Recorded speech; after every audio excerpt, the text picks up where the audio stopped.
وہ وہی آدمی کر کے دے گا جو گلی محلے کے اندر موجود ہے, وہ جماعت اسلامی کا رضاکار ہے. تو اس طرح سے ہمیں بہت سہولت ہوئی اس پورے کام کو مینیج کرنے میں. تو لاکھوں کی تعداد میں اب یہ سارا کام ہوا ہے. سبزیاں ہم نے بنا کے دی ہیں, تندور ہمارے چل رہے ہیں, 5 روپے روٹی کے تندور اس وقت شہر میں کوئی تقریباً 15-20 چل رہے ہیں, سستے ہوٹل بنا دیے ہیں, اسی طرح اسپرے کیا ہے جگہ جگہ. تو اللہ کا شکر ہے کہ ہمارے سارے رضاکار اللہ کی خوشنودی کے لیے, رضا کے لیے اس کام کو انجام دیے ہوئے ہیں. تو بہت آرگنائز وے میں ہم یہ کام کر پا رہے ہیں.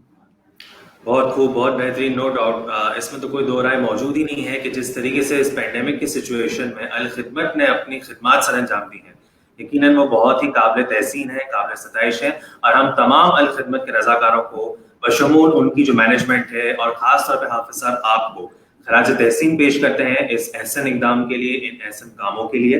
اور جو آج ہمارا سیگمنٹ ہے, جو ہماری یہ رمضان ٹرانسمیشن ہے امان رمضان کے نام سے, اس میں تو ہم مختلف سیگمنٹس کرتے ہیں, لیکن یہ جو ہمارا پرٹیکولر سیگمنٹ ہے ہمارے خدمت گار, یہ ہم نے ڈیڈیکیٹ ہی آپ جیسے خدمت گاروں کو جو کہ ہماری پبلک سروس کے لیے, ہمارے عوام کی فلاح و بہبود کے کاموں کے لیے موجود رہتی ہے دن رات ہر وقت, کسی بھی لمحہ کسی بھی وقت, ان کو ہم بلا کے ان سے ان کے بارے میں جانتے ہیں اور انہیں ان کے کام کے لیے خراج تحسین پیش کرتے ہیں. تو حافظ صاحب, میں تھوڑا سا اب جو ہے وہ آپ سے یہ جاننا چاہوں گا کہ الخدمت نے اس وقت جتنا بھی کام کیا, تو اس میں آپ تھوڑا سا اسٹیٹسٹکس ہمیں بتائیں کہ کتنا راشن جو ہے وہ بانٹا گیا, کتنے گھرانوں کو فیسلیٹیٹ کیا گیا. اس حوالے سے تھوڑا سا عوام کو اور ہم سب کو آگاہ کیجیے تاکہ ہمیں معلوم ہو سکے کہ الخدمت نے کتنا کام کیا ہے. اچھا دیکھیں, جہاں تک راشن کا تعلق ہے, ہمارا اندازہ یہ ہے کہ اب جو فگر ہماری تقریباً یہ جا رہی ہے تقریباً 2 لاکھ, تو کم از کم ہم یہ کام کر چکے ہیں.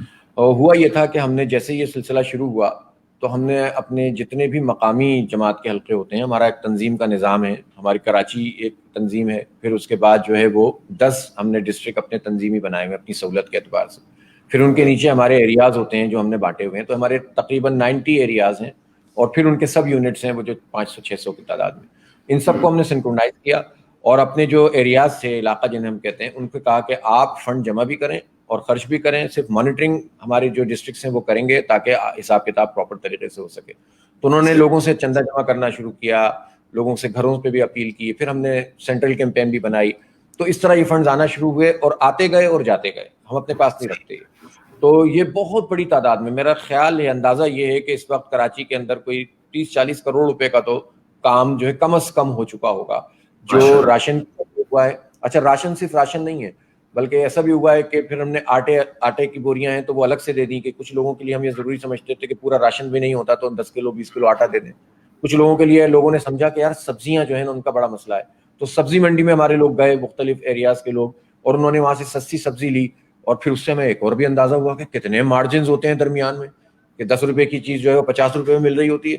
تو یہ خود ہمارے ایک سسٹم کا بھی ایکسپوز ہمارے سامنے ہوا کہ یار یہ تو بہت بڑا ایک سلسلہ ہے.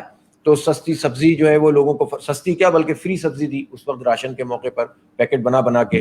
اسی طرح پھر ابھی کچھ لوگوں نے بچت بازار لگائے ہوئے ہیں. آپ گلشن معمار جائیں گے تو وہاں آپ کو بچت بازار ملے گا کہ جہاں پر لوگوں کو کم نرخ کے اندر پیسے وہ دے رہے ہیں. ہمارے ایک ایریا نے یہ کیا کہ اس نے آن لائن سروس شروع کی ہے کہ آپ کو جو ہے وہ اتنے رقم کے اندر آپ بتائیں گے, ہم آپ کو چیک کریں گے اور اس کے بعد جو ہے وہ آپ کو سبسڈائز ریٹ کے اندر راشن گھر جا کے پہنچائیں گے. کچھ لوگوں نے ہمارے ہاں اس بات کو طے کیا کہ یار اہل خیر سے بات کی کہ جو تندور موجود ہے پہلے سے, ان سے بات کر کے اور یہ کہا کہ بھئی جو روٹی 10 روپے کی یا 12 روپے کی ملتی ہے اب ہم وہ 5 روپے کی آپ کو فراہم کریں گے, اور اس کے درمیان کے جو 3-4 روپے کی لاگت ہے 5 روپے ہیں وہ ہم سبسڈائز کرتے ہیں. اور بہت اہل خیر ہوتے ہیں جو اس میں تعاون کرتے ہیں. اس کا فائدہ کیا ہے, دیکھیں بہت سارے لوگ ہیں جو مفت میں نہیں لینا, لیکن سبسڈائز ریٹ پہ جو ہم کرتے ہیں تو سفید پوش لوگوں کا بھرم رہ جاتا ہے. تو اس کے نتیجے میں تو یہ جگہ جگہ یہ تندور موجود ہے. اسی طرح سے بہت بڑا کام جو اس وقت کیا وہ یہ کہ ہاسپٹلس میں جا کے اور کلینکس میں جا کے ہمارے لوگوں نے پی پی ایز فراہم کیا. آپ کو پتا ہے شروع میں تو کسی کے پاس کچھ تھا ہی نہیں, تو وہ جا کے میں نے خود بھی دی اور ہماری پوری ٹیم نے دی, اور بڑا تھینک فل ہوئے ہمارا جو پیرامیڈیکل اسٹاف اور ڈاکٹرز, خاص طور پہ جو ہمارے فرنٹ لائن لیڈرز ہیں اس پوری کیمپین میں, وہ ہم نے کام کیا. پھر کوئی جگہ ہم نے نہیں چھوڑی جہاں پر ڈس انفیکٹ کرنے کے لیے اسپرے نہ کیا ہو. تمام مساجد, میرا نہیں خیال ہے کہ کوئی مسجد بھی شہر کراچی کی ایسی ہوگی کہ جس کو الخدمت کے رضاکاروں نے چھوڑا ہوگا. سب جگہ جا کر کئی بار اسپرے کیا ہے. پھر کوئی مندر نہیں چھوڑا, کوئی گرجا نہیں چھوڑا, کوئی جو ہے وہ پولیس اسٹیشن, سرکار کی عمارات ہیں, اور اسی طرح سے انڈسٹریز میں ہم نے جو ہے وہ لوگوں کی ریکویسٹ پہ یہ کام کیا. اسی طرح سے جو ہے وہ جو جگہ ہمیں ملتی رہی ہم نے جا کر جو اس کام کو انجام دیا. اس کو نہیں دیکھا کہ کسی کا مذہب کیا ہے اور کسی کو انسان ہونے کے ناطے اللہ تعالیٰ نے سب کو برابر بنایا. اگر مصیبت ہے تو سب انسانوں کے اوپر ہے. اس میں ہم یہ نہیں دیکھیں گے کہ مسلمان کو کرنا ہے کہ غیر مسلم کو کرنا ہے, اور اس میں یہ بھی نہیں دیکھیں گے کہ دیوبندی کے پاس جانا ہے کہ بریلوی کے پاس جانا ہے, شیعہ کے پاس جانا ہے کہ سنی. بہت خوب. کوئی امام بارگاہ نہیں چھوڑی. تو الحمدللہ یہ جو کام تھا وہ بہت زبردست طریقے سے. پھر پکا پکایا کھانا آج بھی ہزاروں کی تعداد میں روز لوگوں کو فراہم کیا جاتا ہے. آپ کو پتا ہے کہ ہم روزانہ تقریباً 2000 kg جو چکن ہے وہ مختلف لوگوں کو فراہم کرتے ہیں اس وقت. اور اسی طرح سے جو ہے وہ کئی مخیر حضرات نے ہمیں ڈونیٹ کیا ہوا ہے. گائے آتی ہیں, ان کو ذبح کر کے ان کا گوشت بھی تقسیم کیا جا رہا ہے کہ تاکہ ان حالات میں اندر کوئی رمضان بھی ہے کوئی بھوکا بھی نہ ہو. اب رمضان کی پوری پلاننگ ہوئی ہوئی, یہ کام چل رہا ہے. عید گفٹ اسکیمیں بن رہی ہیں, بچوں کے کپڑے. ہمیں معلوم ہے کہ یہ تو کورونا وائرس کا مسئلہ ہے, لیکن بہت سارے گھرانے, لاکھوں گھرانے ایسے ہوں گے اس شہر کراچی میں کہ جن میں بچوں کے کپڑے صرف عید اور بقرعید پہ بنتے ہیں اور بعض کے وہ بھی نہیں بن پاتے. تو یہ کام بھی ظاہر ہے اہل خیر کے تعاون سے ہم کرتے ہیں. درست. یہ بات ضرور ہے, بار بار اس بات کا خیال آتا ہے کہ ایک NGO, ایک جماعت اس کام کو انجام دے رہی ہے, اور ایمانداری سے جب ہم کام کرتے ہیں تو کتنے سارے لوگوں کو ایڈریس کرتے ہیں, لیکن معاشرہ تو لوگ تو بہت زیادہ ہیں. اصل کام یہ حکومت کا ہے, اصل کام یہ اسٹیٹ کا ہے.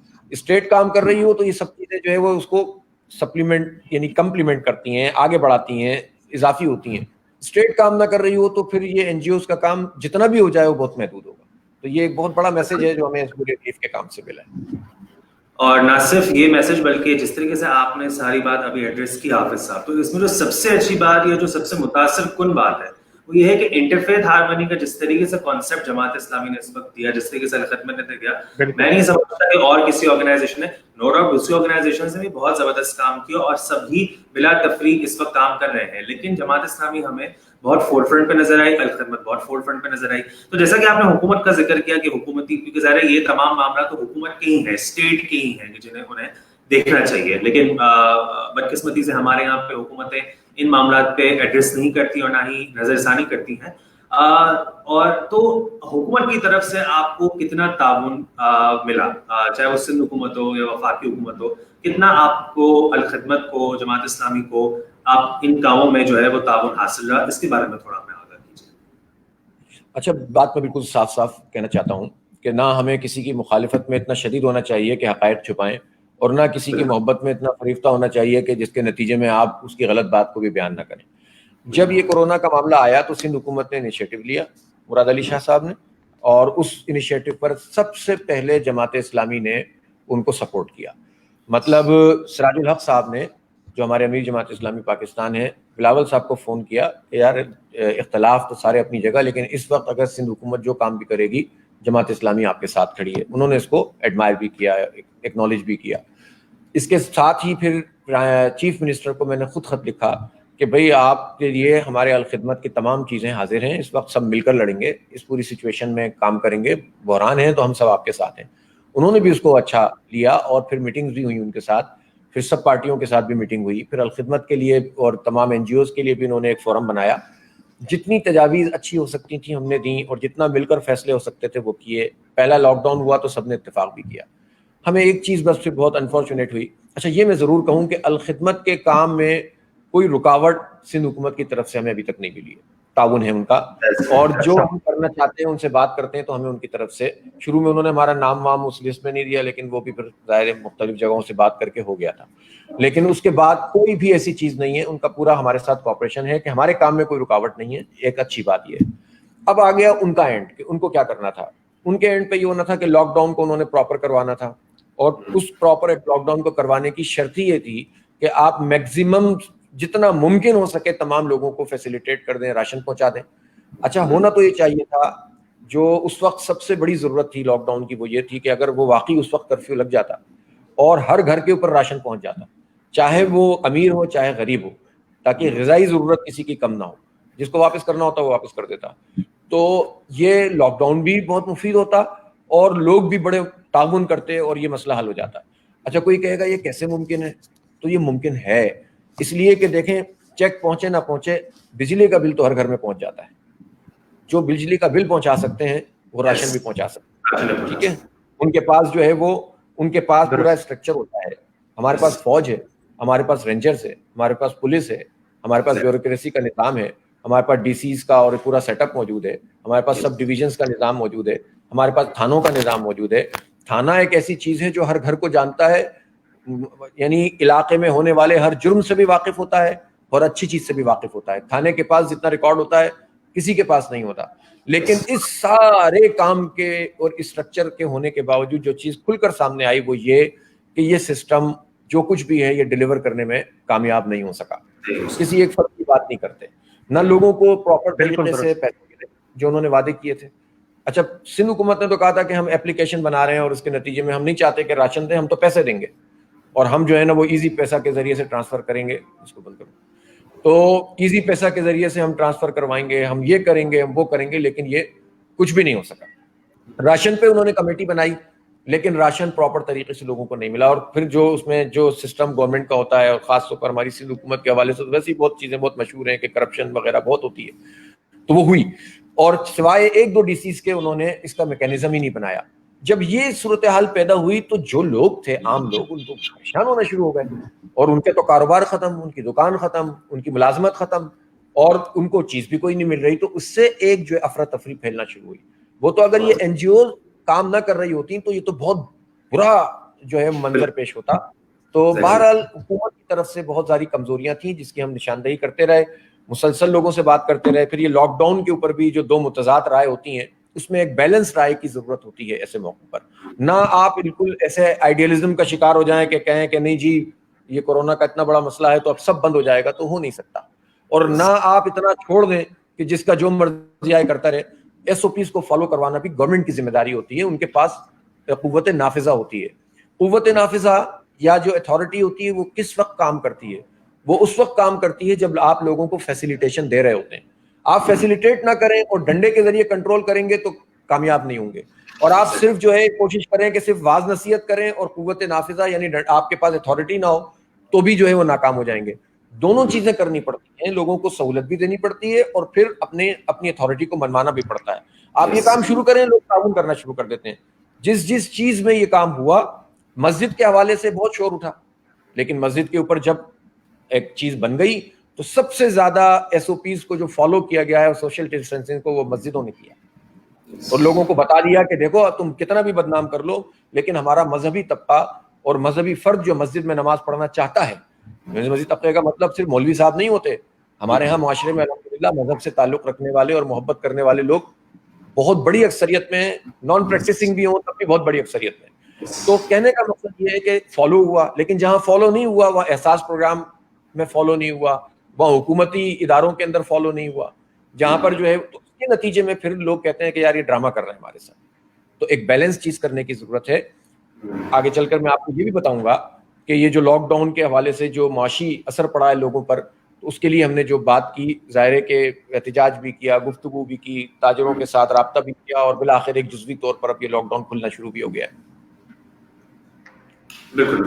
یقینی طور پر حافظ صاحب آپ سے ان تمام تر معاملات پر گفتگو کا سلسلہ جاری رہے گا. میں آپ سے اب یہ جاننا چاہوں گا کہ آپ کے سیاسی سفر کے آغاز کے بارے میں ہم جاننا چاہیں گے کہ آپ کے یہ سیاسی اور سماجی جتنے بھی کام ہیں ہم جاننا چاہیں گے کہ اس کا آغاز کس طرح سے ہوا. ظاہر ہے آپ بھی شہر کراچی میں پلے بڑھے, یہیں سے تعلیم حاصل کی اور ماشاءاللہ آپ انجینئر بنے. تو اس کے بعد جماعت اسلامی کا انتخاب کیوں کیا؟ کیا ایک واحد وجہ تھی کہ آپ نے جماعت اسلامی کے پلیٹ فارم سے اپنے ان تمام تر کاموں کا آغاز کیا؟ وہ اپنے دیکھنے والوں کو ذرا بتائیں. اچھا, یہ بہت اچھی بات ہے. میں جب طالب علم تھا, میں نے میری پیدائش جو ہے وہ حیدرآباد سندھ کی ہے اور وہاں سے میں نے میٹریکولیشن کیا ہے. وہاں کا ایک اسکول تھا علامہ اقبال ہائی اسکول, اور مجھے اپنے اس اسکول کے اوپر آج بھی بہت فخر ہے. اور وہ اسکول اپنے تعلیم کے اعتبار سے وہ نیشنلائز ہو گیا تھا بھٹو صاحب کے زمانے میں, تعلیم کے اعتبار سے بھی بہت اچھا تھا. لیکن اس کا مطلب آج سے 5-7 سال پہلے تو وہی چھپڑ پڑے ہوئے تھے جس طرح ہم لوگ پڑھتے تھے تو پڑے ہوئے تھے. لیکن بہرحال وہ اسکول بہت اچھا تھا. میٹرک کے بعد ہم لوگ, ہماری فیملی شفٹ ہو گئی کراچی میں, تو میں نے یہاں پاکستان شپ آنرز کالج سے انٹرمیڈیٹ کیا اور اس کے بعد این ای ڈی یونیورسٹی میں میرا ایڈمیشن ہو گیا. اسلامی جمعیت طلبہ سے میرا تعلق ہوا ہمارے کالج میں, اور ہمارے محلے کے کچھ دوست تھے جو ہم سے رابطہ کرتے تھے, اور ان کا طریقہ یہی ہوتا تھا کہ وہ ہمیں دین کی باتیں سمجھاتے تھے. ان کے اسٹڈی سرکل ہوتے تھے کالج میں, حالانکہ اس وقت بڑے حالات اچھے نہیں تھے کراچی کے, آپ کو یاد ہوگا کہ وہ زمانہ تھا. پتہ نہیں آپ میں سے کس کو یاد ہوگا, اب میں کس کی عمر پوچھوں تو سمجھ جو نہیں وہ ہوگا, لیکن یہ ہے کہ یہ 1987 کی بات ہے, جب ہنگامے بھی بہت زیادہ تھے اور تشدد بھی بہت زیادہ تھا, اور اس وقت کسی بھی ایسی پارٹی جو کسی ایک فلو والی پارٹی کے اگینسٹ میں کھڑی ہوئی ہو, اس کا سروائیو کرنا بہت مشکل تھا. لیکن یہ اللہ کی توفیق تھی کہ کیونکہ ہم اسلامی جمعیت طلبہ میں اس لیے شامل ہوئے تھے کہ ہمیں اس کے نظریے سے ایک کنونس ہوئے تھے, اور ہم نے مولانا مودودی رحمۃ اللہ علیہ کے لٹریچر کو پڑھا تھا. ان کی چھوٹی چھوٹی کتابیں ہیں, بناؤ اور بگاڑ, خطبات, دینیات, سلامتی کا راستہ, یہ آدمی کی بالکل نقطہ نظر کو ٹھیک کر دیتی ہیں کہ ایک آدمی ہوتا ہے جو ہم مسلمان ہیں, سب مسلمان ہوتے ہیں, اور ایک وہ ہوتا ہے جو شعوری طور پر مسلمان بنے, وہ یہ جانے کہ ایک مسلمان ہونے کے ہم کوئی نسلی طور پر مسلمان نہیں ہیں, بلکہ ہم نے کلمہ پڑھا ہے تو ہم شعوری طور پر اور عقلی طور پر مسلمان ہیں. تو اس شعوری مسلمان ہونے کا پھر کچھ تقاضا ہے, اور وہ یہ ہے کہ اللہ کے دین سے پوری طرح وابستہ ہوں اور دین کو ٹکڑوں میں نہ بانٹیں کہ یہ نماز کا دین الگ ہے, روزے کا الگ ہے, مسجد کا الگ ہے, لیکن عدالت کا نظام دنیا کے مطابق چلے گا, معیشت سود پہ چلے گی, اور جو لین دین جو ہے وہ 2 نمبری پہ چلے گا. یہ نہیں ہوگا. جب آپ اللہ کے حکم کے تابع ہو جاتے ہیں تو تمام تر چیزوں میں اللہ کے حکم کو آپ کو قائم کرنا ہے, اور اس کے لیے ایک چاہیے ہوتی ہے اتھارٹی حکومت کی. حکومت میں اگر فساد ہوگا, حکومت میں اگر چوری ہوگی, حکومت میں اگر کرپشن ہوگی, تو ظاہر ہے اس کے نتیجے میں پورے نظام کے اندر کرپشن بن جائے گی, اور آپ چاہیں گے بھی تو اچھے نہیں ہو پائیں گے. تو آپ کو پیرلل یہ کام کرنا پڑے گا کہ لوگوں کی ذہن سازی بھی کریں, لوگوں کو انفرادی اور اجتماعی طور پر اچھے کاموں کی طرف راغب بھی کریں, لیکن جو پورے معاشرے کو گورن کرنے کا سرچشمہ اور سورس ہوتی ہے وہ اسٹیٹ اور ریاست اور حکومت ہوتی ہے, قوت نافذہ جس کو میں کہتا ہوں, اتھارٹی اس کے پاس ہوتی ہے. تو وہ اگر اسلام کے مطابق نہیں ہوگی تو اسلام قائم نہیں ہو سکتا, آپ کتنا ہی واز کر لیں.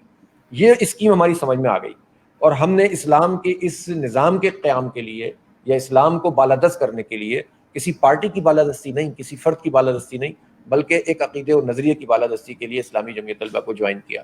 ہماری پھر وہاں تربیت کی گئی, ہمیں اسٹڈی سرکل کروائے جاتے تھے, قرآن پاک کی محفلیں ہوتی تھیں, اور ساتھ ساتھ ہمیں اسپورٹس میں بھی ہمیں بہت ساری, یعنی آپ یہ دیکھیں کہ آج آپ مجھ سے کہہ رہے ہیں نا کہ اتنے کام کو آپ لوگ کیسے کر لیتے ہیں.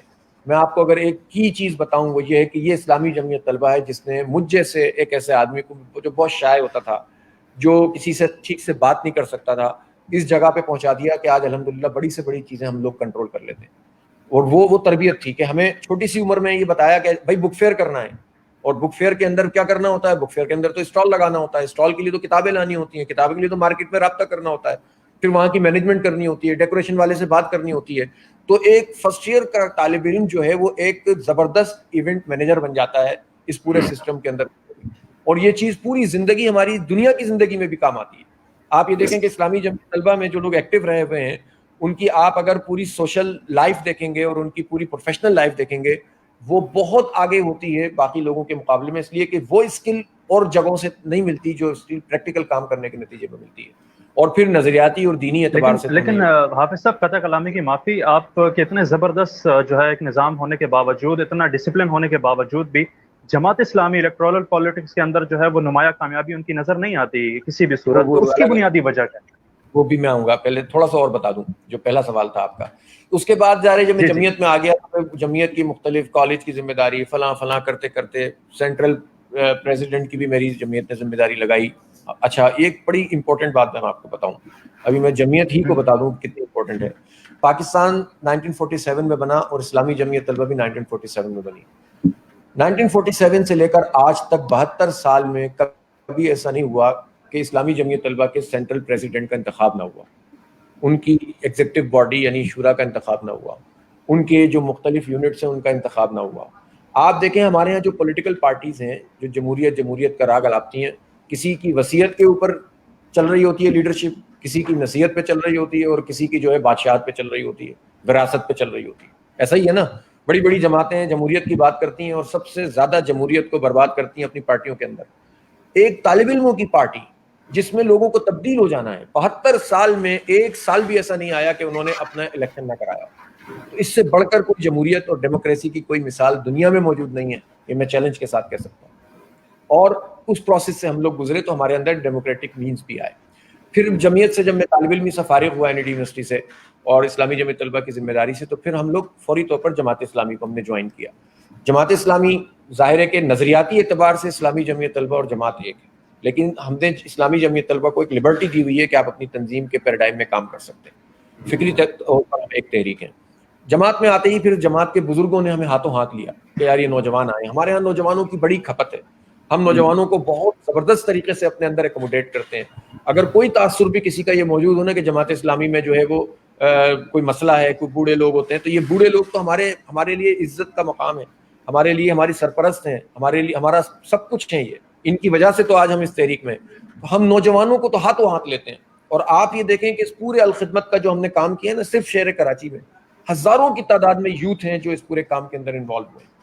تو میں جماعت میں آیا, جماعت میں پھر مختلف جگہوں پر اپنے علاقے میں ادھر ادھر ذمہ داریاں ادا کرتے ہوئے پھر ہم میں کراچی کی پریزیڈنٹ کی یعنی امیر کی ذمہ داری میری ہے, اور ہم الخدمت کے پورے کام کو لے کر چلتے ہیں. اب یہ بات میں آپ سے کہوں کہ آپ لوگ اتنا کام کرتے ہیں تو لوگ ووٹ کیوں نہیں دیتے؟ لوگ ووٹ دیتے ہیں. کراچی میں تو لوگوں نے ہمیں ہمیشہ ووٹ دیے. وہ الگ بات ہے کہ کراچی میں ایک وقت ایسا آیا کہ جس میں پہلے ایک بہت بڑی ویو چلی جو ایک تعصب کی ویو تھی. اچھا, کچھ نہ کچھ موجود ہوتا ہے جس کی وجہ سے کوئی اپنی دکان بناتا ہے. محرومیاں ہوتی ہیں, آج بھی محرومیاں موجود ہیں, آج بھی کراچی کے لوگوں کو ان کا مقام نہیں ملتا. آج بھی ملازمتوں کے اندر کراچی کا رہنے والا ملازمتیں حاصل نہیں کر پا رہا. آج بھی پولیس اسٹیشن چلے جائیں تو کراچی کے لوگ نہیں ملیں گے. آج بھی آپ جو ہیں وہ اس وقت چلے جائیں گے ٹریفک پولیس میں تو آپ کو 90% کراچی کے باہر کے لوگ ملیں گے. اور اس وقت 90% سندھ حکومت کو کراچی ریونیو جنریٹ کر کے دیتا ہے, اور سندھ حکومت اس سے صرف لیتی ہے, اس کو دیتی کچھ نہیں ہے. آج بھی یہ پوزیشن ہے کہ 67% ریونیو کراچی جو ہے وہ پورے پاکستان کی معیشت میں کنٹریبیوٹ کرتا ہے, لیکن کراچی کو وفاق بھی کچھ نہیں دیتا. جو دیتے ہیں لوگ بھیک اور خیرات سمجھ کر دیتے ہیں. تو ظاہر ہے کہ اس کے نتیجے میں تو کچھ اس طرح کی چیزیں پیدا ہو سکتی ہیں نا. ہم نے کوشش یہ کی ہے کہ یہ چیز تعصب اور نفرت میں نہ ڈلے, بلکہ اس کو ہم کراچی آئٹ کے لیے ایک پلیٹ فارم مہیا کریں, اور وہ جماعت اسلامی سے بہتر نہیں ہو سکتا. ہمیں لوگوں نے پہلے بھی ووٹ دیے, تھوڑے بھی دیے تو ہم نے زیادہ کام کیا. ہمیں میئر 2 مرتبہ ہمارے بنے. افغانی صاحب 1979 سے 87 تک ریکارڈ کام کیا. پھر نعمت اللہ خان صاحب میئر بنے, ریکارڈ کام کیا. خود ایم کیو ایم کی موجودگی میں الیکشن لڑا تھا 2002 میں. اس زمانے میں 2002 میں ہم نے 20 میں سے 5 نشستیں ایم کیو ایم سے جیتی تھیں. لیکن یہاں پر آپ کو معلوم ہے کہ جس طرح کا ماحول رہا اس میں الیکشن نہیں ہوتا تھا, اور ایسا خوف اور ایسی چیز پیدا ہو جاتی تھی جس سے بہت سارے لوگ تو باہر ہی نہیں آتے تھے. اور وہ ایک میں ان پرانی یادوں کو, ان خرابیوں کو اجاگر اس وقت نہیں کرنا چاہتا. میں تو چاہتا ہوں کہ اب وہ جو لوگ بھی ایم کیو ایم سے بھی وابستہ تھے ان کے پاس بھی اگر کوئی ٹرو پلیٹ فارم موجود ہے کراچی کو ڈیولپ کرنے کا, اور اپنی تہذیب جو خاص طور پر مہاجروں کے لیے میں کہتا ہوں کہ ان کی جو تہذیب اور شناخت ہے اس کے لیے اگر کوئی پلیٹ فارم ہے تو وہ جماعت اسلامی کا پلیٹ فارم ہے, جن میں ان کو عزت بھی ملے گی, نفرتیں بھی ہم سب سے نہیں کریں گے, سب کو جوڑیں گے, کراچی کو منی پاکستان کے طور پر لیں گے اور ڈیولپ کریں گے. اب جو موقع ہے اس وقت میں یہ سمجھتا ہوں کہ یہ رائٹ ٹائم ہے جس میں لوگوں کو ڈیسیشن لینا ہے. بلدیاتی حکومت چل رہی ہے, ہمارے میئر صاحب کہتے ہیں اختیار نہیں ہے. میں ان سے 100% اتفاق کرتا ہوں کہ بلدیاتی اداروں کو پیپلز پارٹی نے اختیار نہیں دیا ہوا, لیکن یہ سوال میں ضرور کرتا ہوں, ان سے بار بار کرتا ہوں کہ جو اختیار آپ کا ہے اس پر آپ کتنا کام کر رہے ہیں. مطلب میں آپ سے یہ پوچھنا چاہتا ہوں کہ یار اسپرے تو آپ کر سکتے تھے نا میئر صاحب اس شہر میں, آپ مچھروں کا اسپرے تو کر سکتے ہیں نا, اس کے لیے تو کسی اختیار کی ضرورت نہیں ہے. آپ اپنی گلی کی سڑکیں تو بنا سکتے ہیں, آپ گٹر صاف تو کر سکتے ہیں, ملازم تو موجود ہیں. اگر آپ یہ کام بھی نہیں کرتے اور آپ کہتے ہیں کہ میرے پاس اختیار نہیں ہے, تو پھر آپ اس کا مطلب ہے کہ پالیٹکس کر رہے ہیں. دوسری بات یہ ہے کہ اگر اختیار نہیں ہے تو اس اختیار کو لینے کے لیے آپ نے کیا کیا؟ آپ کے پاس سپورٹ تو ہے نا, تو آپ نے اس کے لیے کتنی جد و جہد کی؟ جماعت اسلامی ہے, ہمارے پاس تو حکومت بھی نہیں ہے, ہم تو کس کولیشن پارٹنر بھی نہیں, نہ وفاق میں صوبے میں, ہم تو کچھ بھی نہیں ہے. بحریہ ٹاؤن کا مسئلہ ہوا تو ہم سامنے, کیا الیکٹرک کے خلاف جد و جہد ہو تو جماعت اسلامی کو لوگ اب سمجھتے ہیں کہ ہاں ان کے پاس سے ہمارا مسئلہ حل ہوتا ہے, جاتے ہیں تو لوگوں کو ریلیف ملتا ہے. شناختی کارڈ کا مسئلہ آیا, دیکھیں ایم کیو ایم نے بہاریوں کے اوپر کتنی بڑی سیاست کی, لیکن 30 سال میں بہاریوں کا شناختی کارڈ نہیں بنا سکے, ان کو شناخت نہیں دے سکے. الحمدللہ جماعت اسلامی نے اپنی جد و جہد کے ذریعے سے 70 نہیں بلکہ 90% مسئلہ ریزالو کر دیا ہے. صرف ایک قانون سازی کا مسئلہ جو ہمارے ہاتھ میں نہیں ہے, وہ بھی اسمبلی کے ہاتھ میں. تو جب ہم یہ کام کر سکتے ہیں تو آپ کیوں نہیں کر سکتے؟ جب ہم ریلیف کا کام کر سکتے ہیں تو کہاں گئی ایم کیو ایم کا نیٹ ورک, کہاں گیا؟ اس نے کیوں نہیں ریلیف کا کام کیا اس شہر میں؟ وہ تو اختیار کا مسئلہ نہیں تھا, آپ کام کرتے, لوگ آپ کو بھی ڈونیشن دیتے. تو اس کا مطلب یہ ہے کہ اب کراچی کے لیے یہ رائٹ ٹائم ہے کہ وہ صحیح ڈیسیشن کریں. اب میں بیسیکلی آگے تھوڑا سا یہ کنٹینیو کرنا چاہوں گا ان موضوعات کو کہ جس میں یہ بات ہوئی کہ کیونکہ ظاہر شاہزاد بھائی نے بھی ایک سوال کیا کہ الیکٹورل پالیٹکس میں پھر بھی یہ تو سارے فیکٹرز نو ڈاؤٹ حافظ صاحب جتنے بھی آپ نے ایڈریس کی کہ کراچی کے شہریوں کے مسائل ایڈریس کرنا یا ایون پورے ملک میں کسی بھی پارٹ میں چلے جائیں, تو جماعت اسلامی جو ہے وہ ہمیشہ ایشو بیسڈ پالیٹکس کرتی ہے, ہمیشہ ایشوز کے اوپر اس کا فوکس ہوتا ہے, سولوشنز کے اوپر فوکس ہوتا ہے. مجھے یاد ہے جب میں بھی آپ کے پاس ایک دفعہ حاصل ہوا تھا تو آپ نے پورا ایک پلان دیا تھا, چارٹر دیا تھا, جو کہ نو ڈاؤٹ بہت امپریسو تھا. لیکن تھوڑا سا میں آپ سے اس سلسلے میں یہ سوال پوچھنا چاہوں گا, اور تھوڑا سا میں آؤٹ آف دا کنٹری بھی دیکھنا چاہوں گا. ایک تو پہلی بات کہ صرف ابھی کراچی کی بات ہوئی, تو میں تھوڑا سا پورے ملک کے ڈومین کی بات کروں گا, پھر میں ذرا جاؤں گا ترکی کی طرف اور ایجپٹ کی طرف, ٹھیک ہے, یعنی کہ مصر کی طرف. ہم نے دیکھا کہ رجب طیب ایردوغان, جن کا تعلق ایک ہارڈ لائن اسلامسٹ پارٹی سے تھا ماضی میں, کیونکہ تھوڑا بہت جو میں نے اسٹڈی کیا ہے, لیکن پھر بعد میں انہیں بھی, کیونکہ ذرا ٹرکی ایک ہم جانتے ہیں کہ سیکولرزم کی جڑیں وہاں مضبوط کر دی گئیں, لیکن اور وہاں پہ ایکسیپٹنس بہت مشکل تھی کسی بھی اسلامسٹ, ٹرو اسلامسٹ پارٹی کی یا ٹرو اسلامسٹ لیڈر کی, تو انہیں بھی تھوڑی سی ماڈریٹ اپروچ اپنانی پڑی, انہیں بھی تھوڑا سا اپنے آپ کا ماڈریٹ فیس دینا پڑا. اسی طریقے سے میں سمجھتا ہوں کہ محمد مرسی صاحب نے بھی کیا, لیکن خیر وہ ایک الگ ہسٹری ان کے ساتھ کیا ہوا, بٹ ایردوغان ہیز سم ہاؤ سروائیوڈ, اور ان کی ایکسیپٹنس ہوئی ہے سیکولر ٹرکی میں ہی. آج وہ اسی سیکولر ٹرکی میں بیٹھ کے ان نظریات کو ریوائیو کر رہے ہیں جو عثمانی خلافت کے ایک دور میں تھے, جو اسلام کے عروج کے دور کے تھے. تو میں اسی بات سے جوڑ کے یہ پوچھنا چاہوں گا کہ کیوں جماعت اسلامی, جبکہ وہ ایشو بیسڈ پالیٹکس کرتی ہے, جبکہ عوام کے مسائل کے لیے وہ ہمیشہ کھڑی ہوتی ہے, تو کیا وہ فیکٹرز ہیں کہ جس کی وجہ سے وہ عوام میں ایکسیپٹنس نہیں کروا پاتی اپنی عوام, کیونکہ اکثر عوام کی طرف سے یہ بات آتی ہے کہ وہ ہارڈ لائنرز ہیں, فنڈامنٹلسٹ ہیں, تو کیوں ایسا امیج کیا اور کس طریقے سے اس کو بہتر کیا جا سکتا ہے, تھوڑا سا اس پہ روشنی ڈالیں پلیز. اچھا دیکھیں, اپنے نظریات میں ہارڈ لائنر ہونے میں تو کوئی حرج نہیں ہے, وہ تو اردگان جتنا ہے سب جانتے ہیں, اور ہم بھی جتنے ہیں, اور ہمیں ہونا چاہیے. یعنی ہم اپنے دین پر تو کوئی کمپرومائز نہیں کریں گے نا, اپنے عقیدے پہ تو کوئی کمپرومائز نہیں کریں گے, لیکن معروضی حالات کے تحت جو تمدن ہوتا ہے, جو ثقافت ہوتی ہے, اور جو حالات ہوتے ہیں اس کے مطابق اگر کوئی پارٹی پاکستان میں بھی سب سے زیادہ ماڈریٹ طریقے سے اسلام کو پیش کرتی ہے تو وہ جماعت اسلامی. لیکن ہم تو نہیں حلیے کے اوپر جاتے, ہم تو پینٹ شرٹ بھی پہنتے ہیں, کوٹ بھی پہنتے ہیں, ٹائی بھی لگاتے ہیں ہمارے لوگ, اور شلوار قمیض بھی پہنتے ہیں, داڑھی رکھتے بھی ہیں اور نہیں بھی رکھتے ہیں, جو رکھ لے اس کا بھی بھلا, جو نہ رکھے اللہ تعالیٰ توفیق دے. امامہ بھی پہنتے ہیں, ہمارا علماء ونگ بھی ہے اور ہمارا وکلا ونگ بھی ہے, ہمارے ڈاکٹرز بھی ہیں پیما جماعت اسلامی کے, پاکستان اسلامک میڈیکل ایسوسیشن, اور ہمارا انجینئرز فورم بھی ہے, ہماری اسلامی جمعیت طلبہ بھی ہے, اور ہماری الخدمت بھی ہے. تو ماڈریٹ ہونا اگر ان معنوں میں آپ کہتے ہیں کہ جس میں آپ کو یہ لگے کہ ہم کوئی وضاقتہ کی پارٹی نہیں ہے, ہم ایک مذہب کو کسی ایک ڈبے میں بند کرنے والی یا حلیے میں بند کرنے والی پارٹی نہیں ہے, تو بالکل ٹرو جماعت اسلامی تو اس پر بلیو ہی نہیں کرتی کہ اسلام حلیے کا نام نہیں ہے. حلیہ اس میں ایک بہت چھوٹا پارٹ ہے. اسلام جو ہے وہ ایک سسٹم کا نام ہے, اور اسلام ایک ریلیجن کے سسٹم کا نام ہے, ایک اور انصاف کے سسٹم کا نام ہے, اور عدل کے سسٹم کا نام ہے. ٹھیک ہے, تو ہم اس کو لے کر چلتے ہیں. اب سوال یہ پیدا ہوتا ہے کہ یہاں دیکھیں ترکی اور پاکستان کے اگر آپ سماجی اور سیاسی اسٹرکچر کو دیکھیں گے نا, اس پہ آپ کو زمین آسمان کا فرق ملے گا. ترکی ایک قوم ہے, اس کی ایک ہزاروں سال کی ہسٹری ہے, کم از کم پچھلے تو اب تو ارطغرل دیکھ دیکھ کے لوگوں کو پتہ چلی گیا کہ کتنی بڑی جو ہے وہ ہسٹری ہے. ٹھیک ہے, ترکی میں فرقہ پرستی نہیں ہے, دیوبندی بریلوی کا جھگڑا نہیں ہے, شیعہ سنی کا فساد نہیں ہے, اہل حدیث والوں کی الگ دکان نہیں ہے, سب نے اپنے اپنے راجواڑے نہیں بنائے گئے. اس سے بڑھ کر یہ کہ وہاں کے سیاسی اور سماجی اسٹرکچر کے اندر جاگیرداری نہیں ہے. وہاں ٹرائبز ہیں ضرور, وہ ٹرائب بھی آہستہ آہستہ ڈیموکریٹک مینز میں آ کر اب ایک مین اسٹریم کا حصہ بن گئے, لیکن وہاں پر جو ہے وہ آواز کہاں سے یہ جو ہے وہ وہاں پر جو ہے نا وہ نہیں ہے, یعنی جاگیرداری نہیں ہے. ہمارے ملک کا مسئلہ بہت بڑا مسئلہ جاگیرداری ہے. ہمارے ہاں جاگیرداری کے نظام میں کیا ہوتا ہے, دیکھیں میں آپ کو بتاؤں. جاگیرداری کے نظام میں ہوتا یہ کہ گاؤں میں آپ چلے جائیں نا, تو اس میں آپ کو ایک وڈیرا ملے گا. بعض اوقات وہ وڈیرا بہت ایسا ہوتا ہے کہ ہمارے 120 گز میں رہنے والے آدمی سے بھی کمزور معاشی پوزیشن ہوتی ہے اس کی, لیکن وہ چھوٹا وڈیرا ایک بڑے وڈیرے کے ساتھ کنیکٹڈ ہوتا ہے. لیکن وہ 120 گز کی معاشی حالات رکھنے والا وڈیرا اس وقت جو ہے وہ اس گاؤں کا نعوذ باللہ خدا بنا ہوا ہوتا ہے. گاؤں کے لوگوں کی جو تمام تر چیزیں ہوتی ہیں نا اس کے ساتھ وابستہ ہوتی ہیں. وہ ان کو لڑواتا بھی ہے, ان کو چھڑواتا بھی ہے, وہ بند بھی کرواتا ہے تھانے کے اندر, اور ان کو چھڑواتا بھی ہے, ریلیز بھی کرواتا ہے. وہ ان سے کام بھی لیتا ہے, ان کو غلہ انہی کی محنت کے مطابق تھوڑا سا غلہ دے کر ان کے اوپر روب بھی جماتا ہے. وہ ان کی شادی بیاہوں کے اندر شامل ہوتا ہے. تو یہ ایک طرح سے وہ وڈیرا ان کا نعوذ باللہ خدا, مطلب بہت بڑی بات ہے یہ, لیکن اس کا اسٹیٹس یہ ہوتا ہے کہ سب کچھ ہمارا یہی ہے. پھر وہ چھوٹا وڈیرا بڑے وڈیروں کے ساتھ جڑا ہوتا ہے. یہ بڑے بڑے وڈیرے مل کر یہ فیصلہ کرتے ہیں کہ پیپلز پارٹی کو مضبوط کرنا ہے تو پیپلز پارٹی مضبوط ہو جاتی ہے, اور کبھی قاف لیگ ارباب نعیم کی حکومت بن جاتی ہے. اسی طرح جاگیرداروں کا معاملہ ہے. یہ بات تو ہو گئی آپ کے گاؤں کی, اور اس سے کوئی, آپ مجھے بتائیں نا کہ پی ٹی آئی کو بھی لے لیں تو جہانگیر ترین فیکٹر کو تو آپ نہیں نکال سکتے نا, خورشید قصوری والے فیکٹر کو تو آپ نہیں نکال سکتے نا. سندھ کے اندر بھی انہوں نے جاگیرداروں پہ ہی ہاتھ رکھا نا, یہاں پہ عمر کوٹ میں انہوں نے انہی جاگیرداروں کو, یہاں بھی شاہ محمود قریشی اپنی گدی چلانے ہی آتے ہیں نا. وہ تو نہیں ہوتا کہ پی ٹی آئی والے سلوگن کے اوپر آپ سندھ کے اندر کوئی ترقی کر سکتے ہو.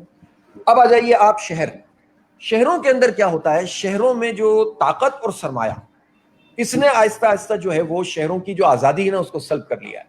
ہمارا شہر کراچی ہے نا, یہ وڈیرا, یعنی یہاں تو گاؤں وڈیرا نہیں ہوتا, لیکن ہمارا اس شہر کراچی میں 20-25 سال وڈیرا شاہی کا سسٹم رہا ہے. کیونکہ وڈیرا شاہی کسی چیز کا نام نہیں ہے, یہ ایک مائنڈ سیٹ کا نام ہے جس میں لوگ یہ سمجھتے ہیں کہ ہم ان کے بغیر چل نہیں سکتے. جب دفاتر قائم ہوتے تھے آبادیوں میں ایم کے, تو آپ کو یاد ہوگا کہ لوگ ان دفاتر کو سمجھتے تھے یہ سب کچھ ہمارے لیے یہی ہے, ہمارے خوشی غم یہی ہے, یہ یونٹ انچارج فیصلہ کر دے گا تو ہمارا فیصلہ ہوگا, یہ نہیں کرے گا تو نہیں ہوگا. یہ مائنڈ سیٹ ہوتا ہے جس میں لوگ پھر جو ہے وہ مسمرائز ہو جاتے ہیں, پھر وہ اپنی آزاد مرضی سے فیصلہ نہیں کرتے. بظاہر وہ مہر لگا رہے ہوتے ہیں کسی جگہ پہ, لیکن وہ مہر اپنی ول سے نہیں ہوتی, اس پورے حالات کے نتیجے میں ہوتی ہے. اب سرمایہ نے اس کی جگہ لے لی ہے, جس کے پاس دولت ہے, طاقت ہے. میں آپ سے پوچھنا چاہتا ہوں اس وقت, میں صرف انالیسس کے لیے, میں کسی پارٹی کے خلاف بات نہیں کرتا, 14 قومی اسمبلی کی نشستیں جیتی ہیں پی ٹی آئی نے کراچی سے. مجھے ان 14 لوگوں میں سے بتائیں, اور 23 یا 21 سیٹیں جیتی ہیں انہوں نے صوبائی اسمبلی کی کراچی سے.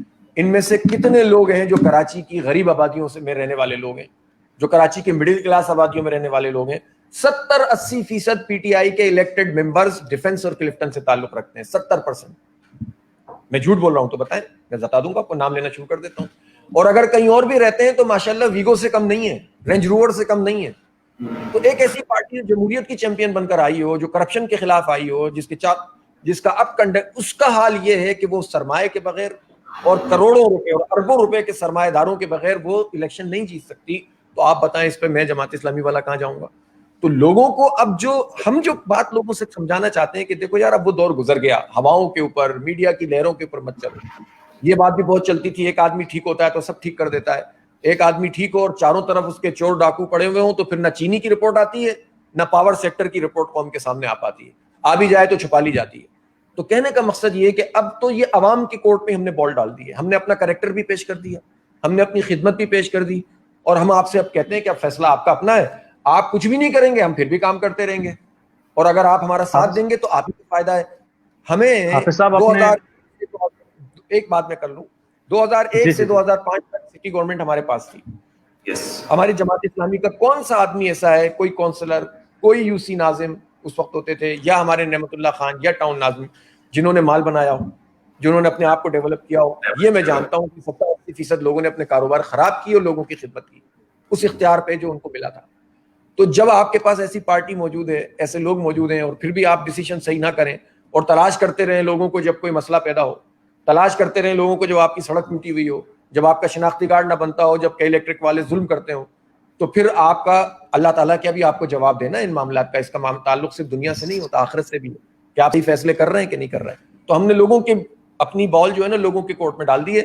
اب لوگ چاہیں تو صحیح فیصلہ کریں, چاہیں غلط فیصلہ کریں. اور میں اس بات سے آپ نے مختلف مسائل کی نشاندہی کی. جی جی, میں ایکنالج کروں گا, حافظ صاحب کی باتوں کو ایکنالج کرنا چاہوں گا کہ انہوں نے جتنا بھی میرے جو بھی سوالات تھے ان کے جوابات دی, یقیناً وہ سارے جسٹیفائڈ تو ہیں. اور اس کے ساتھ میں یہ بات ضرور ایکنالج کرنا چاہوں گا کہ جماعت اسلامی جو پارٹی ہے, اس سے زیادہ میں نے اب تک کوئی منظم جماعت یا شفاف جماعت تو نہیں دیکھی.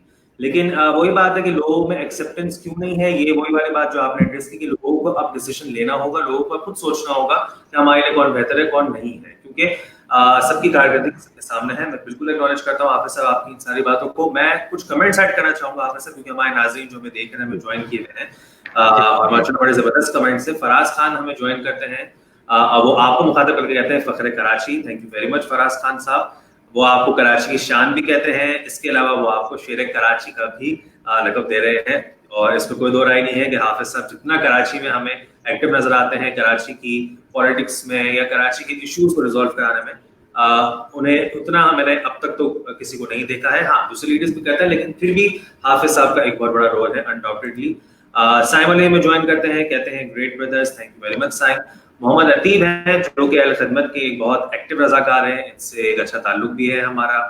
وہ کہتے ہیں ماشاء اللہ گڈ ٹو سی. اس کے علاوہ وہ ایکنالج کرتے ہیں کہ الحمدللہ الخدمت ہیز سروڈ ا لاٹ. سلمان شیخ صاحب ہے, وہ بھی ہمیں جوائن کرتے ہیں, وہ کہتے ہیں ماشاء اللہ thank you very much Salman Shaikh sahab. Fawad Alam صاحب جو کہ میرے پروفیسر ہیں, کیونکہ میرا تعلق کے یو سے ہے حافظ صاحب, اور میں نے ماسٹر کمپیوٹر سائنس میں اپنی ڈگری کمپلیٹ کی ریسنٹلی, تو یہ میرے وہاں پہ پروفیسر رہ چکے ہیں, وہ بھی جوائن کرتے ہیں, وہ کہتے ہیں ماشاء اللہ گڈ. اور اس کے علاوہ وہ بھی اس بات کو اکنالج کرتے ہیں کہ Al-Khidmat is doing good, Jamaat Islami has people in all domains. تو حافظ صاحب جتنے بھی ناظرین نے ہمیں اب تک جوائن کیا ہے, میں یہ سمجھتا ہوں کہ دیکھنے والے سننے والے ہی جو ہے وہ ان تمام باتوں کو ایکنالج کر رہے ہیں اور پروف کرنے کی ضرورت ہے. آپ کو بھی ایک تازہ جو سروے ہوا ہے پلس کنسلٹنٹ کا, دیکھیں لوگوں کی رائے بدلتی ہے اور بدل رہی ہے الحمدللہ. ابھی الیکشن تو کوئی نہیں ہے نا ابھی آگے, لیکن ابھی اس وقت جو پلس کنسلٹنٹ ہے نا, وہ تو ایک ایسا ادارہ ہے جس کے جتنے سرویز ہوئے تھے الیکشن سے پہلے وہ 90% صحیح ثابت ہوئے تھے, اور ابھی بھی وہ ایک کریڈیبل ادارے کے طور پر ایک گیلپ ہے اور پلس ہے کہ جو پاکستان میں سرویز کرتے ہیں, ان کا سروے ہوا اور کچھ نشریاتی اداروں نے اس کو چلایا بھی, کہ جب لوگوں سے پوچھا گیا کہ کون سی پولیٹیکل پارٹی سب سے زیادہ اس وقت کورونا کی وبا میں, کراچی کے لوگوں کا سروے تھا, وہ کراچی کے لوگوں کی خدمت کر رہی ہے, تو ٹاپ پر لوگوں نے جماعت اسلامی کو کہا ہے. تو ایسا نہیں ہے کہ کیا ہوا کام ضائع جاتا ہے, لوگ بھی دیکھ رہے ہوتے ہیں, اور جب بھی ان کو موقع ملے گا انشاءاللہ مجھے امید ہے کہ اب لوگ دیکھیں گے کہ خاص طور پر بلدیات میں اگر انتخاب اللہ کرے کوئی کرا دے, موڈ تو نہیں لگتا مجھے حکومتوں کا, تو اس کے نتیجے میں اب لوگ یہ دیکھیں گے کہ کراچی کو ڈیولپ کون کر سکتا ہے. میں آپ کو جو بات بتا رہا تھا نا, ٹرکی ہمارے لیے ہر جگہ کے اپنے حالات ہوتے ہیں, سماجی بھی سیاسی بھی. ٹرکی میں دستور اسلام کے مطابق نہیں ہے ابھی تک. ٹرکی میں اس وقت بھی طیب اردگان سود سے پاک معیشت نہیں قائم کر سکتے. ٹرکی میں ابھی بہت سارے اسٹیپ جو ہے وہ لینا ان کے باقی ہیں, لیکن انہوں نے اپنی گریجول طریقے سے جس طرح سے چیزوں کو لے کر چلے ہیں, اور اب ایک وہ سماجی امپیکٹ پیدا کر رہے ہیں اسلام کے حوالے سے, اور ان کے اندر جو ان کی چھپی ہوئی غیرت ہے قومی اور دینی, اس کو اجاگر کر رہے ہیں. میں سمجھتا ہوں کہ وہ بہت بڑا کنٹریبیوشن ہے, اور اس سے صرف ٹرکی نہیں, ٹرکی کے ساتھ تو پورے بر صغیر بہت بری طرح وابستہ ہے. ان کی خلافت خطی تھی, اور یو پی میں احتجاج ہو رہا تھا, اور سی پی میں احتجاج ہو رہا تھا, اور ساؤتھ انڈیا میں لوگ تحریک چلا رہے تھے خلافت کی. تو یہ سب ہم لوگ جڑے ہوئے لوگ ہیں. تو یہ جو رینیسا ہے نا, یہ انشاءاللہ پوری گلوبلی لوگوں کو امپیکٹ ڈالے گا. پاکستان کے حالات میں امپورٹنٹ ہے کہ پاکستان میں ہمارا آئین سیکولر نہیں ہے, اور یہ بھی جماعت اسلامی کا بہت بڑا کنٹریبیوشن ہے, اس علماء کو ملا کر کم از کم آئینی اعتبار سے پاکستان کو اسلامی بنایا ہے. اور اسی طرح سے یہاں جو سماجی مسئلے ہیں اپنی جگہ, لیکن اب شہری تمدن چونکہ بڑھتا چلا جا رہا ہے, اب کچھ اوپننگ بھی پیدا ہو رہی ہے, تو اب یہ وہ وقت ہے کہ جب لوگ بار بار کے تجربوں کے بعد اب صحیح رائے انشاءاللہ قائم کریں گے. مجھے امید ہے بہرحال صرف انتخاب سے بھی مسئلہ حل نہیں ہوگا, اس کے لیے ایک بہت بڑی انقلابی تحریک کو بھی اٹھانے کی ضرورت پڑے گی. انقلاب کا مطلب یہ نہیں ہوتا کہ مار دو اور توڑ دو, انقلاب کا مطلب انقلابی رجحانات پیدا کرنا ہے, کہ موجودہ نظام نہ دنیا کو کچھ دے پایا ہے نہ پاکستان کو کچھ دے پایا. تو اب ایک نیا عالمی نظام چاہیے ہمیں, اور جو صرف اور صرف اسلام ہو سکتا ہے. جی بالکل حافظ صاحب, آپ نے جس طرح سے مختلف مسائل کی نشاندہی کی, اور جس طرح سے آپ نے کہا کہ آپ بھی یہ چاہتے ہیں کہ ظاہر ہے سب کو آن بورڈ لے کر یہ تمام تر معاملے کو حل کیا جائے, تو اب جب اس وقت ہم آپ سے گفتگو کر رہے ہیں, اس وقت اجلاس شاہ محمود قریشی اجلاس سے خطاب کر رہے ہیں, اور وہ بھی انہیں تمام تر معاملے پر بات کر رہے ہیں, اور وہ بھی یہ کہہ رہے ہیں کہ ہم بھی تمام تر لوگوں کو اس تمام سچویشن میں جو ہے وہ آن بورڈ لینا چاہتے ہیں, اور چاہتے ہیں کہ مل کر کام کریں. گزشتہ روز ہمارے ساتھ ڈاکٹر فاروق ستار صاحب موجود تھے, اور وہ بھی یہی شکوہ کرتے نظر آئے. تو ہمیں ہر طرف سے آوازیں یہی سنائی دیتی ہیں, مسائل بہت زیادہ ہیں, تو آخر کب ہمیں اس طرف رجحان ملے گا کہ تمام تر مسائل کی جو نشاندہی تمام سیاسی جماعتیں کرتے ہیں, ایک ساتھ مل کر بیٹھ کر آن بورڈ لیں تمام تر چیزوں کو, اور مسائل کے حل کی طرف آئیں؟ جس کے پاس اختیار ہوتا ہے کام اسی کو کرنا ہوتا ہے. یہ ہم تو نہیں کہیں گے کہ ہمیں بلاؤ, یہ ان کا کام ہے کہ سب کو بلائیں, اور اس میں وہ جو ہے نا وہ تکلفات سے نہ بلاتے بھی ہیں, اور پھر بیچ اجلاس سے اٹھ کے بھی چلے جاتے ہیں. تو اس طرح تھوڑی چلے گا, تھوڑی سی اپنی انا مارنی پڑتی ہے. امور سلطنت جو ہوتے ہیں نا, اس میں انا نہیں چلتی, اس میں جو ہے نا وہ سلطنت کا مفاد چلتا ہے. تو عمران خان صاحب کو اب اپنی ذرا سے اس خول سے باہر آنا پڑے گا. بالکل. تو حافظ صاحب میں ایک پوائنٹ آپ کی طرف یہ مطلب میں آپ سے پوچھنا چاہوں گا کہ جتنا بھی آپ نے ہمیں آگاہ, جتنا بھی ابھی آپ نے ایڈریس کیا تمام باتوں کو, اس میں ایک کرکس اس بات کا مجھے نظر آیا کہ سرمایہ دار نظام اور پھر جو طبقاتی نظام ہے, یہ بڑا ہمارے لیے جو ہے وہ ایک مرض ہے. اور میرے جو پروفیسر ہیں فواد عالم صاحب, وہ ایک کوشچن یہاں پہ ایڈ کرتے ہیں اور پوچھتے ہیں کوٹا سسٹم کے خلاف جماعت کی کیا پوائنٹ آف ویو ہے. ٹھیک ہے, تو یہ تو ایک نہیں ہونا چاہیے, ظلم ہے بہت بڑا, نہیں ہونا چاہیے. اس لیے کہ یہ کوٹا سسٹم اس لیے شروع ہوا تھا کہ جب یہ بتایا گیا تھا کہ اس وقت چونکہ انڈر ڈیولپڈ ہیں ہمارے انٹیریئر سندھ کے بھائی، تو ان کے لیے ہمیں کوٹا رکھ کے ان کو ڈیولپ کرتے رہیں گے، اور اس کے بعد جو ہے وہ جو باقی جو کراچی اور حیدرآباد کے لوگ ہیں ان کو جو ہے وہ ان کو شیئر کرائیں گے. 10 سال گزر گئے، 20 سال گزر گئے، 30 سال گزر گئے، 40-50 سال گزر گئے، بھائی کب ڈیولپ کریں گے آپ؟ حکومتیں بھی ان کی ہوتی ہیں، ڈیولپ بھی نہیں کرتے، اور کوٹا سسٹم کے ذریعے سے محرومیاں بھی پیدا کرتے ہیں، اور مہاجر بن جاتا ہے، سندھی سندھی بن جاتا ہے، دونوں سیاست کرتے ہیں، دونوں مل کر کوٹا سسٹم بڑھا دیتے ہیں. مزے کی بات یہ ہے کہ ایم کیو ایم اور پیپلز پارٹی نے مل کر 10 سال کے لیے کوٹا سسٹم کو آگے بھی بڑھایا الحمدللہ، اور سیاست بھی پوری اس پر کی ہے. تو کہنے کا مقصد یہ ہے کہ یہ نہیں ہونا چاہیے. اسی طرح شہروں کو اگر آپ عزت نہیں دیں گے، اگر آپ ان کو وسائل نہیں دیں گے، اور کراچی جیسے کاسموپولیٹن اور میٹروپولیٹن سٹی کو آپ بالکل ایک دیہات کی طرح ہانکنے کی کوشش کریں گے تو یہ بالکل ناانصافی ہے. ہم تو کہتے ہیں آپ شکارپور کو بھی عزت دیں، آپ لاڑکانہ کو بھی بجٹ دیں. آپ نے 94 ارب روپے خرچ تو کیے، لگے نہیں ہیں وہاں پر، آپ ان کو بھی اتھارٹی دیں. آپ سارے اختیار مرکز سے مانگتے ہیں، پھر نیچے کیوں نہیں دیتے؟ تو یہ بالکل فواد عالم صاحب سے میں ایگری کرتا ہوں. یہ کوٹا سسٹم کے ذریعے سے نہیں، اوپن میرٹ کے اوپر چیزیں آگے بڑھنی چاہیے، اور شہروں کو پوری طرح سے اکوپ کرنا چاہیے، امپاور کرنا چاہیے. اس کے بغیر آپ انفراسٹرکچر آگے نہیں بڑھا سکیں گے. بالکل ٹھیک ہے. حافظ صاحب میں آپ سے یہ جاننا چاہوں گا کہ کووڈ-19 کے حوالے سے ابھی جو یہ تمام تر معاملہ تھا، تاجروں کے احتجاج کے حوالے سے میں بات کرنا چاہوں گا کہ آج جس طرح سے کچھ دکانیں کھلنا شروع ہو گئی ہیں، تو آپ بھی اس احتجاج میں بڑا شانہ بشانہ نظر آئے ان کے ساتھ، تو کیا آپ کا موقف اس حوالے سے میں چاہوں گا، آپ کیا موقف ہے اور پہلے کیا موقف تھا، اس کی وضاحت چاہوں گا. دیکھیں ہم جو ہے نا احتجاج کرنا نہیں چاہتے تھے، ہم تو ان کو سمجھا رہے تھے کہ یار یہ کرنا پڑے گا آپ کو. اب اس سے زیادہ 70-80 لاکھ لوگوں کو آپ اس طرح ایک طرف کنارے نہیں لگا سکتے جن کے گھر میں خرچہ ختم ہو گیا ہے. تو اب آپ کو ایک نرمی کی طرف جانا پڑے گا. ہاں آپ ایس او پی ڈیولپ کریں، تو ایس او پی پہ ہم نے زور بھی دیا اور اب بھی دیا. بلکہ کل جب یہ فیصلہ کیا سی ایم نے، تو میں نے ظاہر خود اپنے ویڈیو پیغام میں تمام تاجروں سے ریکویسٹ کی ہے کہ آپ ایس او پی پہ بھی عمل کریں، اور آپ مہنگائی کو بھی کنٹرول کریں. آپ زیادہ مہنگی چیزیں بھی نہ بیچیں. اللہ تعالیٰ کی طرف سے آپ کے لیے بڑی آزمائش ہے، تو آپ اس میں پورے اتریں اور لوگوں کے ساتھ زیادتی نہ کریں آپ، ورنہ پھر یہ سب معیشت تنگ ہو جائے گی. تو بہرحال یہ ایک سکسیس ہو گئی ہے، تو ہم لڑنا نہیں چاہتے کسی سے. اللہ کرے کہ سب کا روزگار چلے اور سب احتیاط سے رہیں. اللہ تعالیٰ ہم سب کو محفوظ رکھے. تو اجازت دے دیں جی بس میں اسی طرح بھی پڑھ رہا تھا کیونکہ سیشن آپ نے ماشاءاللہ کافی ٹائم ہمیں دے دیا ہے، اور بہت سے آپ نے ایشوز، بہت سی باتیں جو امپورٹنٹ تھیں عوام کے سامنے لانا، انہیں بتانا اور ایکنالج کرنا آپ کے ایفرٹس کو، وہ ضرور ہو چکی ہیں. بس لاسٹ اینڈنگ نوٹ پہ میں چاہوں گا آپ صاحب کہ کیونکہ ہماری ویورشپ ریکویسٹ کرنا چاہتا ہوں، یوتھ ہے، تو یوتھ کے لیے آپ کیا پیغام دیں گے، اور یوتھ کو آپ کس طریقے سے چاہیں گے کہ وہ اپنا کردار ادا کریں، اس پہ آپ ذرا اپنا کمنٹ دیں پلیز. یوتھ کو جو ہے نا اپنے موبائل کے گنبد میں بند نہیں ہونا چاہیے.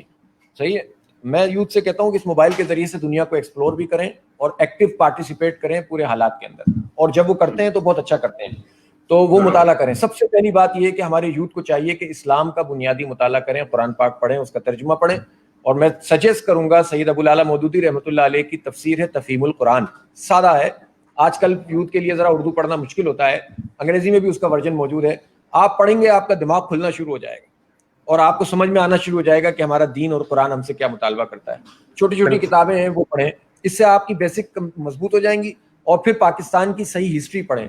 صرف یہ فیس بک کے اوپر جو ہے جس طرح جو مرضی آئے ڈال دیتا ہے، مسخ کر دے ہسٹری کو اور آپ اس کے پیچھے چل پڑیں، یہ نہیں ہونا چاہیے. آپ کی اپنے اندر ڈیپتھ ہونی چاہیے. تیسری بات یہ ہے کہ جماعت اسلامی کے دروازے یوتھ کے لیے کھلے ہوئے ہیں. ہماری تو جماعت اسلامی یوتھ ونگ ہے جو پوری طرح سے ایکٹیو ہے، اس وقت کام کر رہا ہے، اور ہم بالکل آپ کی صلاحیتوں کے مطابق، کوئی اسپورٹس میں، کوئی ایجوکیشن میں آگے، کوئی ٹریننگ اچھی کر سکتا ہے، کوئی جو ہے وہ اسکل ڈیولپمنٹ کر سکتا ہے، کوئی جو ہے وہ سافٹ ویئر انجینئرنگ میں آگے ہے تو اس کے ذریعے سے وہ ایپ بنا سکتا ہے. سب کاموں کے ذریعے سے ہمارے پاکستان اور ہمارے دین کو تقویت ملنی چاہیے، تو یوتھ آگے آئیں.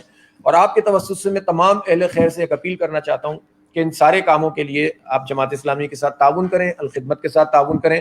ہم نے ایک کووڈ لیب یعنی کورونا کی ڈیٹیکشن کے لیے اور اس کی انالیسس کے لیے ایک لیب قائم کر دی ہے جو کہ 10 جون سے ایکٹیو ہو جائے گی. اس کی ہم نے اسٹون جو ہے وہ گراؤنڈ بریکنگ سیرمنی کر لی ہے. اس میں ہمیں اور ایک بہت بڑا ڈائگنوسٹک سینٹر جو مڈل کلاس لوگوں کے لیے ہم بنا رہے ہیں ناظم آباد میں. تو اس کے لیے ہمیں بہت ڈونیشنز کی ضرورت ہے. آپ لوگ آئیں، مشینز اس میں ریڈیولوجی کی آنی ہے، پیتھولوجی کی آنی ہے. ہم ریسرچ کرنا چاہتے ہیں کہ وائرسز کیا ہوتے ہیں. ریسرچ بیسڈ کوئی کام ہمارے ملک میں اس طرح سے پراپر نہیں ہو پا رہا. ہمارا یہ مشن اور ویژن ہے کہ ہم یہ کام کرنا چاہتے ہیں. کہ پاکستان میں ہم ایک ایسی ریسرچ کر کے دیں جس سے ہم اس طرح کی پینڈیمکس کے موقع پر جو ہے وہ کوئی سولوشن دے سکیں. تو میری یوتھ سے بھی درخواست ہے, اہل خیر سے بھی درخواست ہے کہ ہمارے ساتھ ہاتھ ملائیں, ہم سب کو موقع فراہم کریں گے. ہمارا پلیٹ فارم سب کے لیے اپرچونیٹیز رکھتا ہے اور ہمارے لیے ہمیں کوئی پرابلم نہیں کہ کوئی بھی ہمارے ساتھ مل کر کام کر سکتا ہے. جزاک اللہ, بہت بہت شکریہ. بہت شکریہ حافظ صاحب, انشاءاللہ ہم حاضر ہیں آپ کے ساتھ انشاءاللہ. بہت شکریہ ٹائم دینے آپ دونوں بھائیوں کا بہت شکریہ, شاہزیب اور حارث بھائی, خاص طور پر آپ کا کہ آپ نے جو ہے وہ اپنا وقت مجھے دیا کہ میں آپ کے اس پلیٹ فارم سے بات کر سکوں. بہت شکریہ حضرت, آپ کا بہت بڑا فن ہے, بہت شکریہ, بہت شکریہ. اللہ حافظ. Thank you.